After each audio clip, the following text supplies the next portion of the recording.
Welcome to 3010 Reviews, the ultimate destination for indie and hobby game enthusiasts. The place where we play your game for 30 minutes and provide playtesting feedback for 10 minutes. At the end of the video, we'll assign a game readiness verdict. Take my money, almost there, and still brewing. Please understand that this is my opinion, and it is down to the developer to decide if they want to publish. This is their work and time, and ultimately, they can do as they please, and we should be respectful of that. Hi everyone, my name is Bogdan, and today we're playing Legendary Hoplite. The description by the dev is as follows. Play as Dio, a young commander inspired by the old heroes from Greek mythos like Achilles, Hector, and Perseus. He uses spears, swords, and shields to slay thousands of monsters attacking the city of Ithaca. Dio has yet to discover his true power with a wide selection of gear to be used, godlike powers to be summoned, and entire new armies to be drafted for battle. This is a war for the fate of mankind. The monsters that will try to breach your defense are many and varied. You'll need to think carefully about combat tactics and power balance, especially when dealing with legendary bosses. We're starting off with the Think Aloud gameplay. And we are in. I like the screen. Asks you if you have any preferred language right from the start. And I'm going to assume there's a bit of text in this game. That's why I offered the option to choose one of those languages over there. Just a brief description about the game over here, which is always welcomed, I think, especially since it's a demo. Not a big fan of those things in actual games, so hopefully they're going to remove it. The settings screen is quite comprehensive. Got a few options over here. The settings screen has quite a few options: music, SFX, window mode, screen resolution, and you had one amazing option over there for metal music when you have the boss. Obviously gonna leave that ticked on. The control settings screen is, to be frank, kind of boring. Just an enumeration of buttons and what they do, and it's quite conglomerated. I'd much rather see a keyboard, for example, a nice visual with the buttons, what they do, and highlighted buttons. And we're getting into it. Let's see, what does this old villager have to say? Incoming skeletons, blow the horn. Let's get started. Okay, I'm liking this. It's a play as you go tutorial. It's the best type of tutorial if you are to ask me, because it's interactive and it doesn't create a dissociation between the story and the player. It doesn't break immersiveness. Okay, so right from the start, I need to say that I think that controls to move left and right are too sensitive. I understand you need to cover, 7 lanes, and you need speed for that, so you'd much rather have easier passage rather than having the player be troubled that they can't get to the desired lane in time.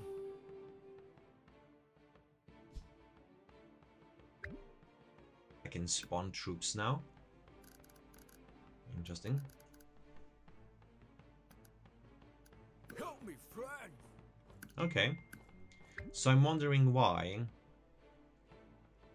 it doesn't snap to grid and it's a smooth drag over the lanes. I think that may cause a few mistakes. Just snapping to the actual lane would probably be a better experience for the player. I'm also wondering the UX decision to make 4 rows darker colored, but then you have the hoplites or phalanx troops go in front of it. And thinking of other siege games like this one, Lane Defense, most of the games give you the chance to put your units wherever you want on the map. I'm curious why you decided against that.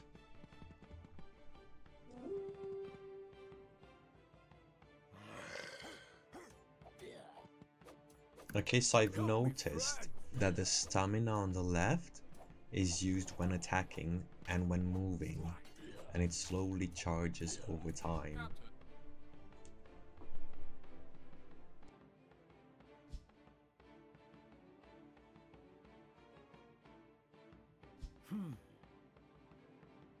This text doesn't really make any sense. Maybe just saying no gods will help us now is enough. Yeah, that was cool.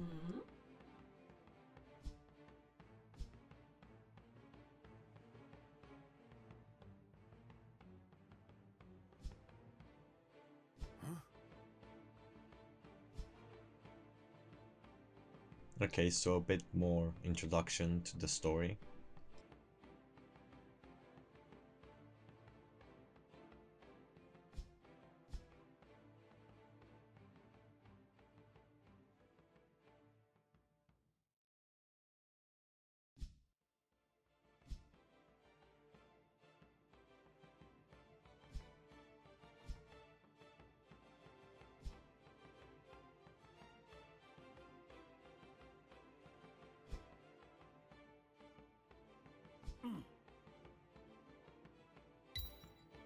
Oh cool, we've gained a weapon. Yes. Okay, we've won the level.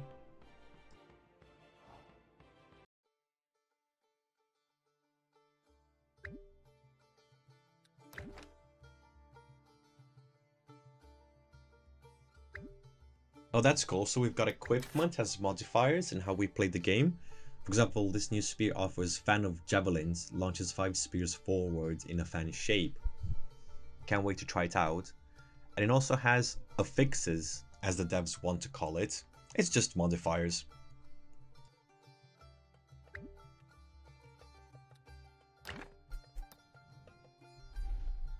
I like the art style. It's very consistent and I find it a bit unique and it has its own personality. It's a bit squarish on the units and whatnot, but the art style of the map and the icons, everything fits so nicely together as a whole product. Okay, so what's that on the left? I'm assuming those are the rewards for winning the map. And that was the fan of spears. That was a cool skill, I guess. But it's too open a bit. I think if you use it from the side, if you're on a marginal lane, you're going to waste 2 spears. So you have to take that into consideration.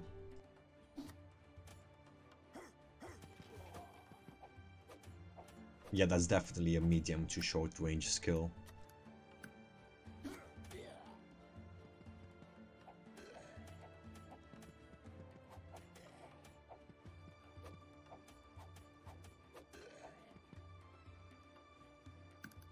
Help me, friend. Yeah, I've already mentioned this. I think they are doing a nice job about staggering the information to the player on how to play the game, but maybe essential mechanics like the stamina and the mana, I'm gonna call it, on the right should be a bit earlier than this.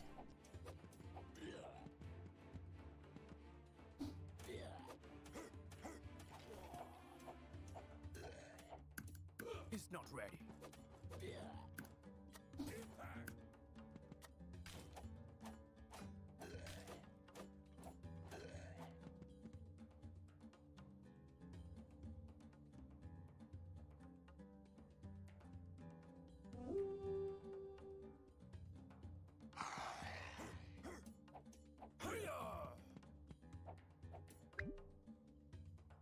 Yeah, typical game genre experience, you can call in the waves early.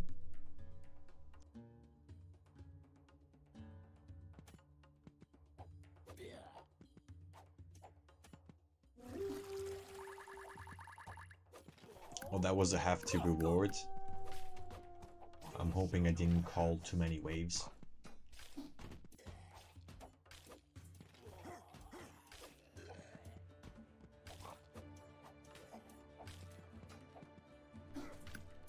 Nothing came, so I think I'm okay.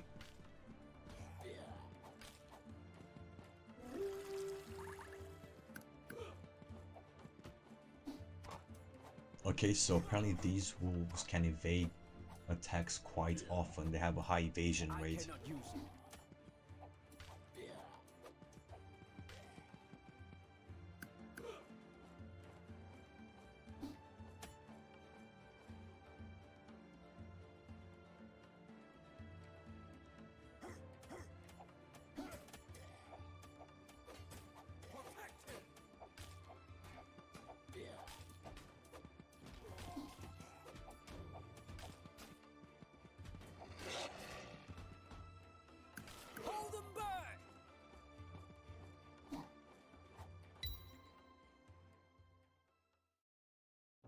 Oh, and that's victory for me.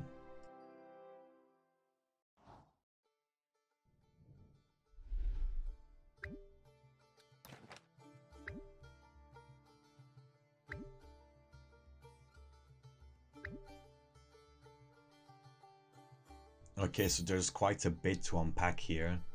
You have 4 stats that you can improve to your own character, besides the armory.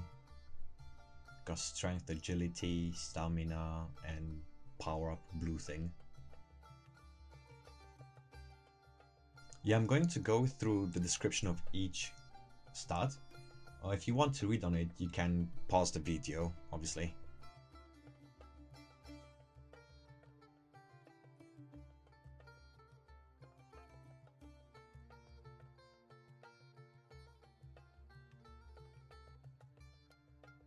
I think I'm going to start with agility.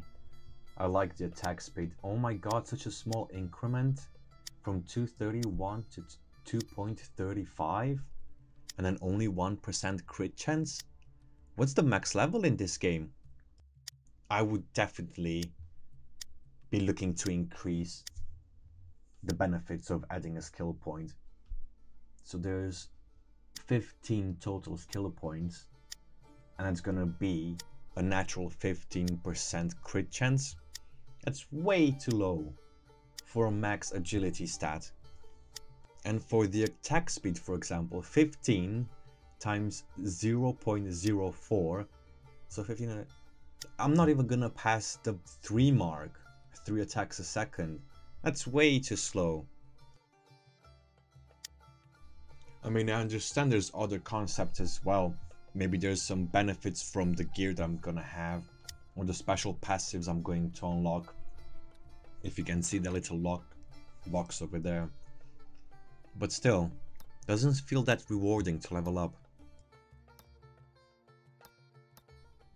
Yeah, so probably that's why the rewards for leveling up are not that great, because you have so many complementing mechanics like this when you also upgrade the units.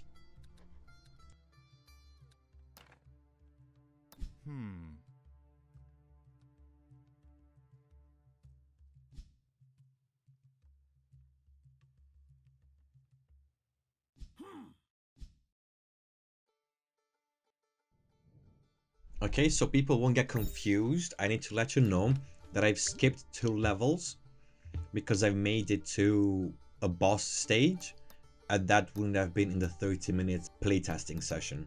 So I've skipped 2 levels. You haven't lost too much. It's the same recipe. You have a few more tutorial concepts being introduced.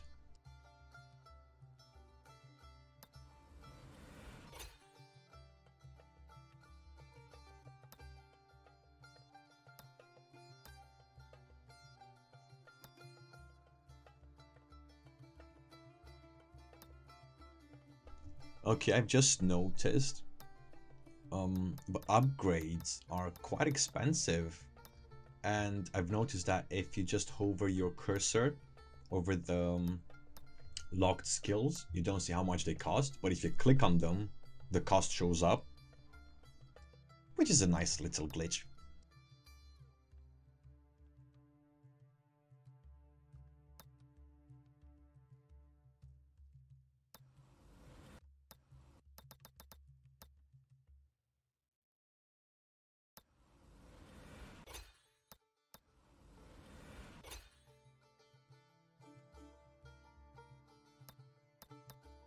War technique concept hasn't been introduced in the tutorial yet, and I don't think I can use it, but I think it has to do with automation. So like when you have this amount of mana, you can spawn this automatically, or maybe use that skill when you have enough stamina. I've noticed there's been a tremendous amount of effort put into creating the passives and the skills of items. It's quite complex and the learning curve is intense.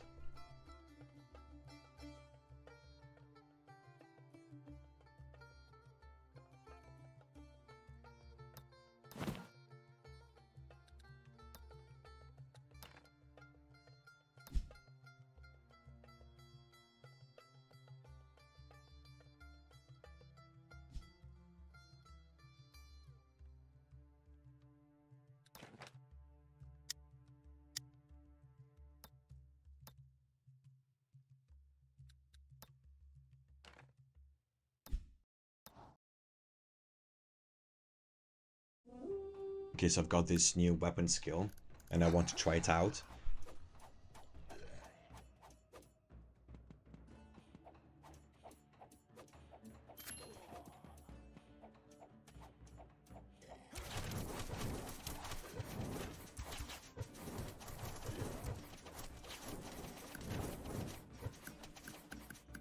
That's a great and satisfying skill.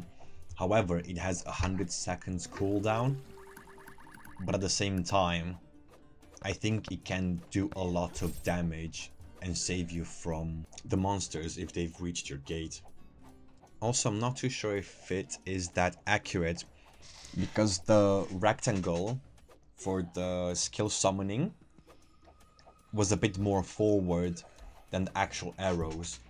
But I'll use it again as soon as it's on cooldown, and we'll see if it actually works as intended, or if the skill itself snaps to a grid. But again, I can move the rectangle in a smooth manner, so this is why I mentioned that everything should snap to a grid. Because 100-second skill cooldown is quite a long time, and the player can get frustrated if they misclick.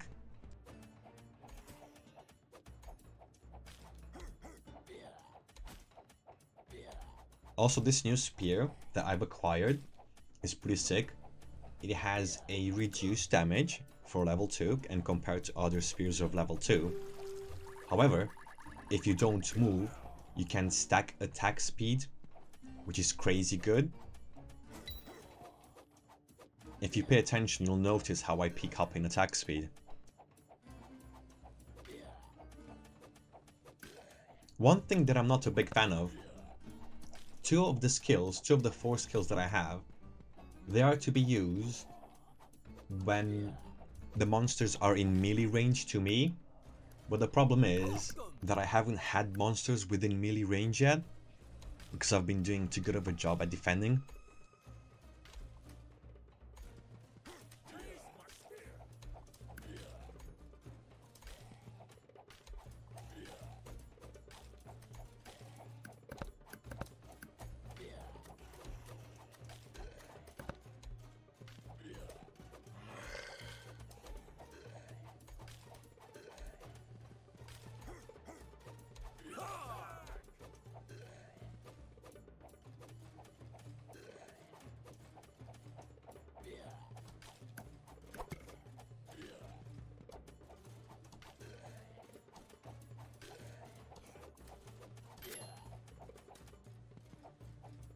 This is pretty cool. It's a nice game experience. It's pretty steady. There's not many things that can go wrong, and so far I haven't encountered anything that went wrong. Just the side that the skill that I've used didn't really fit with the preview of the skill location.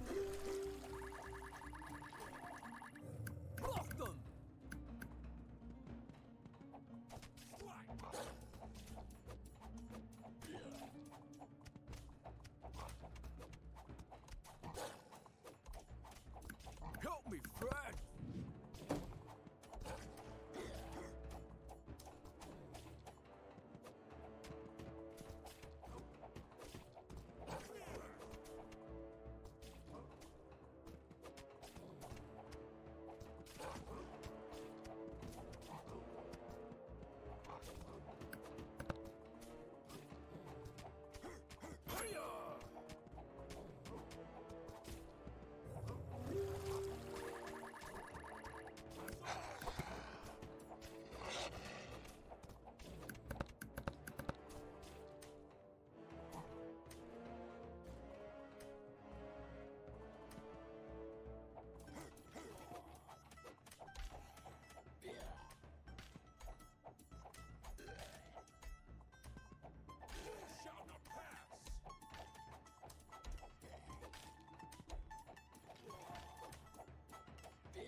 Okay, I may have spawned the next level too early. I'm getting this massive Cyclops coming in.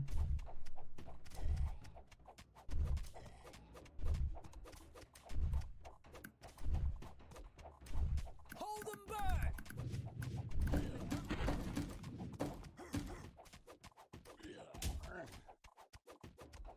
Yeah, seriously, you have to use the barrel throwers, which is skill number 3 for me. It's only 35 mana, and you can absolutely destroy the golems. Kill them.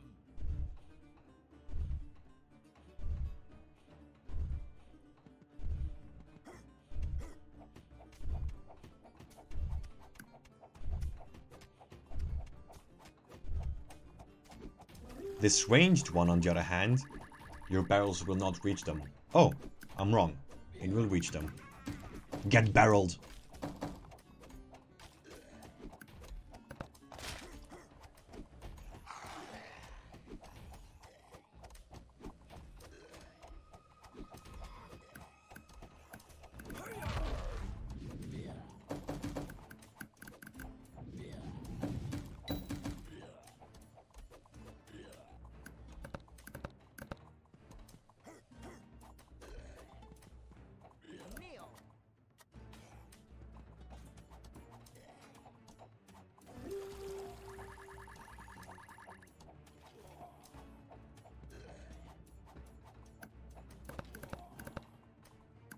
Oh, I forgot to mention, once you increase the level of your units, they start costing more. So the phalanx melee units, they used to cost 100 points. The archers used to cost 120, but now they cost 130, and so forth. So you have to be careful to also increase your total mana, or maybe regeneration. I mean, both of those stats increase by spending points in the mana department. Go, go, go. Ha!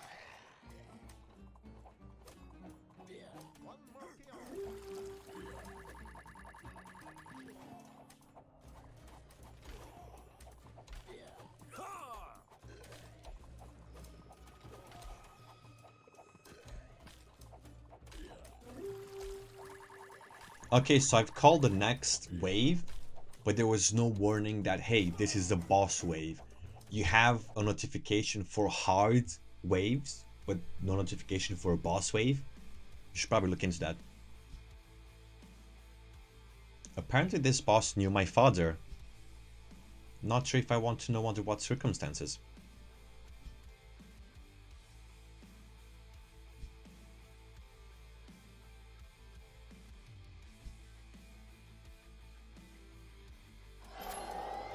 Oh, that's cool. The red circle is the boss's HP. Not sure if this is the best way to have it shown. Ooh, AoE under me. Good thing I noticed that. I was looking at the boss.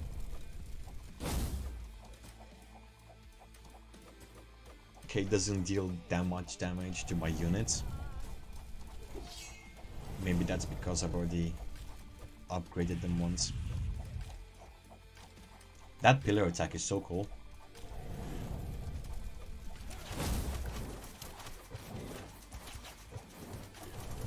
I think I may have used my 100-second cooldown skill a bit too early. I don't know, we'll see. Oh, I can feel how it's getting intense. I'm actually low on stamina a bit, so I'm getting a minus 5% attack speed. If it goes into the red, I have higher penalties. Oh, there's some zombie knights coming as well. Well, skeleton knights. They might be a bit dangerous because this boss actually buffs the units quite strongly.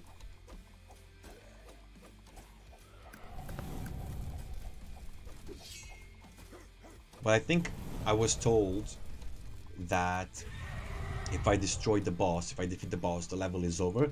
So I'm going to focus on the boss a bit.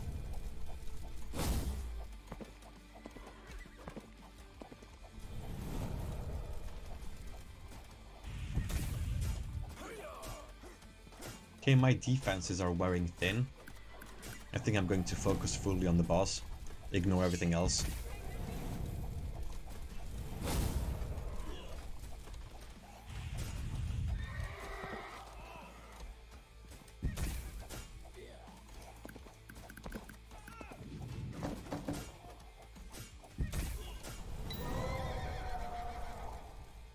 I was right.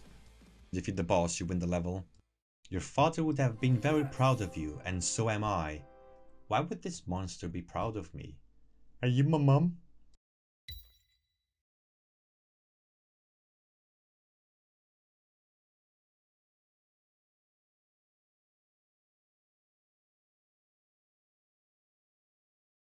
Okay, so I've only just noticed that aside an item level, which this shield is level 4, it's also rare. So I think they should improve a bit on differentiating, well, on helping the player differentiate between the rarities of the items. Yep, here's the passive. Let me have a look again. So you know how I was talking about that the reward feeling from leveling up isn't that great? I'm at 295 attack speed, but I've only upgraded 5 times. It shouldn't be that high. And I have 10% crit chance. Interesting. I take it it's not an incremental upgrade then.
There's a lot of options.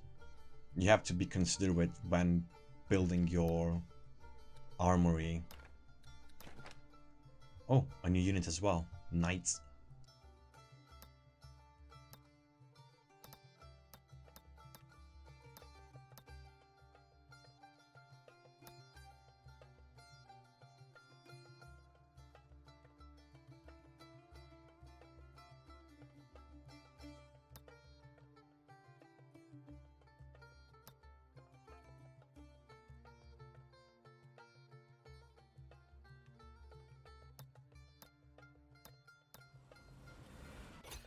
Well, even though I've unlocked a new unit, the Knights, I'm not going to have the opportunity to show them, as the gameplay segment is over.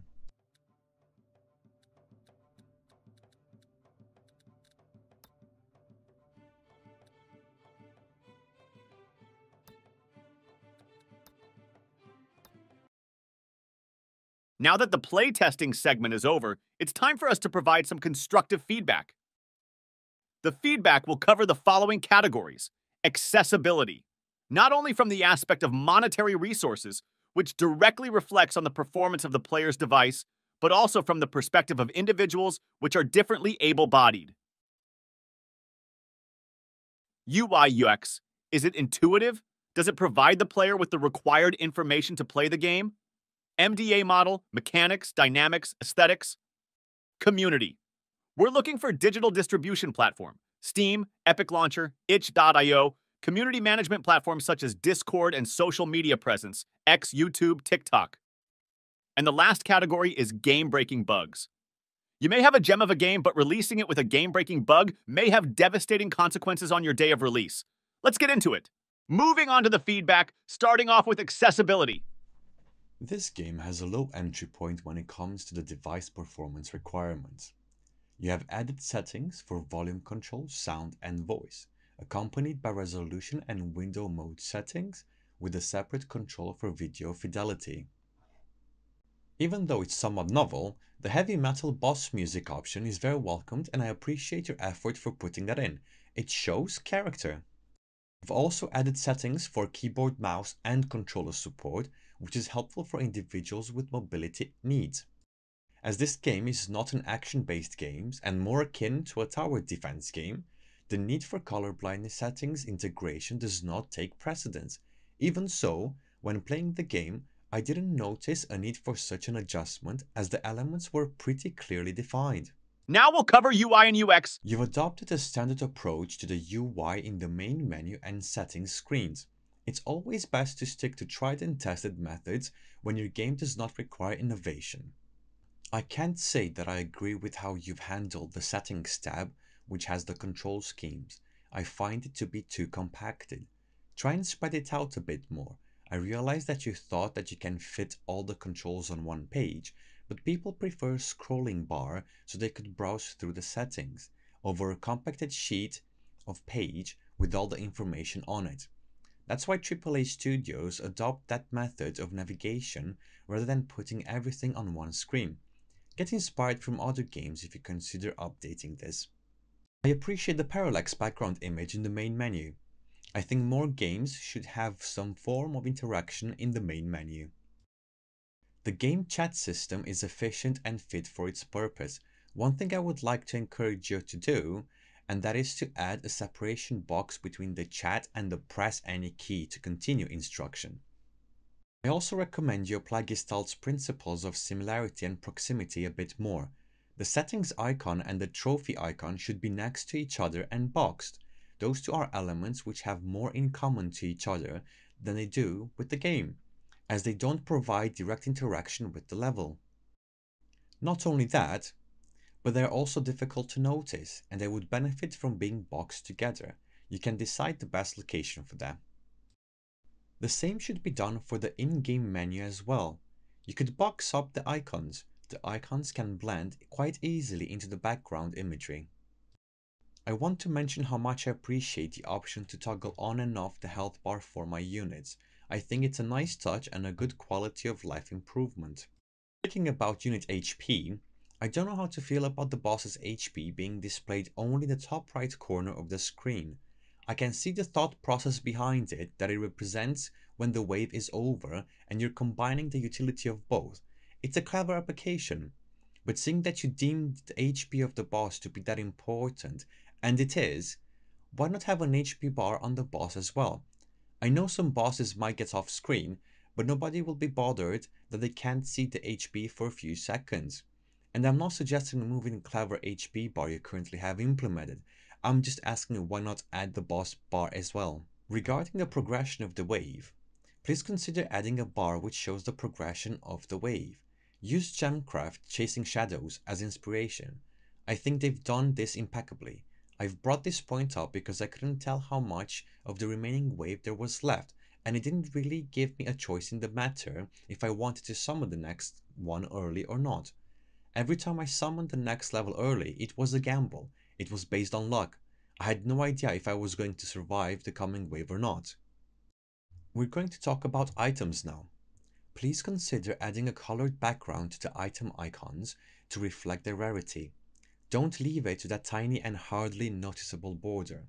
At first, I didn't even realize there are different rarities to items. I had to read to realize that. The border is not enough to convey the message of rarity. I think this happens because the colors you've chosen to depict the rarity of the items fit in with the theme of the game too well. So while I'm seeing bronze, silver and gold, I ignored it because there is a lot of bronze, silver and gold in the environment. Also, there is no need to have transparent buttons. The wishlist and back button don't need to be transparent. Adding a nice semi-opaque filler to them will do them good. Boxing off elements is always a good idea, because you can have overlapping elements, such as is the case with the item and ability screen, or any such screen, and the background information from the map. As you can notice on the screen, you can read other content too, and quite a bit of it. There are 3 different fonts overlapping, and that's on top of the graphics of the map. During the battle phase, your UI is almost impeccable. My suggestion is for you to rework the auto attack function. I found myself to use it quite a bit, and you shouldn't limit that function to the V button. Consider adding it in form of a button as well, where people can click on it to toggle it on and off. Also, there's this red X button. No idea what it does. It's time to move on to the MDA model. First, I would like to acknowledge the complexity of the mechanics and dynamics of this game. You've created a complex system which is easily digestible for the player. Well done. I'm genuinely impressed with the complexity and how you've balanced things out as well. It almost comes naturally. The live resource management system that you've implemented is also finely tuned. While in combat with the boss and the game became a bit frantic, I had to plan out my moves so that I wouldn't run out of stamina. Not sure what to think about the penalties which come with having a reduced amount of stamina, because the penalty of running out of it is harsh as it is. You can't use skills, which can easily mean the end of your run. In the beginning of the game, I didn't see the use of the hero melee attacks and skills, but they made a lot of sense when I've reached the levels with the spiders. Speaking about the spiders, I'm quite partial to the spiders being able to cross my barricades. I don't think that's a good mechanic. Sure, it represents a form of challenge, but maybe limit the number of spiders which can rappel over. Out of the blue, there are so many units which can bypass my fortifications. The spiderlings and the big spiders is too much, I think. The spiderlings I understand, as that's their intended purpose. That's how they've been designed. We already have one unit which does that. Why have another? If you insist on having all these units bypassing the defenses, why have defenses in the first place? At least consider adding an algorithm which prohibits the number of spiders which can cross over. The game's aesthetics are brilliant. Everything comes together perfectly. I can see how much effort has gone into refining this game and getting it ready for launch. The art style is consistent, the music fits in with the art style very well to create a uniform ambience. From the font of the in-battle writing, to the separation by colors between combat power and stamina, to the beasts which are trying to get into the castle, great job. I do have one request which I see as important. Please make the skills and unit placements snap to a grid. Several times I've missed my arrow volley skill because the skill indicator did not coincide with the skill itself. The skill hits closer to the bottom than the grid says it will. This also affects units placement. Make a lattice where you can place your units, maybe something like this. Now, let's cover your community outreach. What you have a Steam, Discord, YouTube, Reddit, Facebook, and X. What you don't have, Kickstarter and TikTok. Now I've mentioned TikTok, but I such have a publisher, so I'm assuming you've received funding for this already. I believe you have an adequate amount of community outreach. You also have a very active Discord channel with 40 people being online at the time of recording. I think you've got this aspect covered. Bugs and game-breaking bugs. Every single developer dreads this category, but you shouldn't. While playing, I didn't experience any game-breaking bug, not even minor bugs. I don't know what you did or how you did it, but you're bug-free. It's crazy stuff, I know. Before we assign a rating to this project, don't forget to like and subscribe if you enjoy what I'm doing. Leave a comment if you agree or disagree with any of the points I've made. Share my content with your developer friends. And with no more delay, it's time for the verdict. And your verdict is, take my money! This is a well-polished piece of entertainment. From the immersive aesthetics of the game to the complex dynamics which emerge from the mechanics, it provides a unitary experience to the player. It is very well put together. There are some things that warrant attention, but this is a good-to-go game. Congratulations! If you enjoy what I'm doing, please have a look at my previous video where we discuss Ultimate Chump, a top-down survival shooter where you've been thrown in a deep end.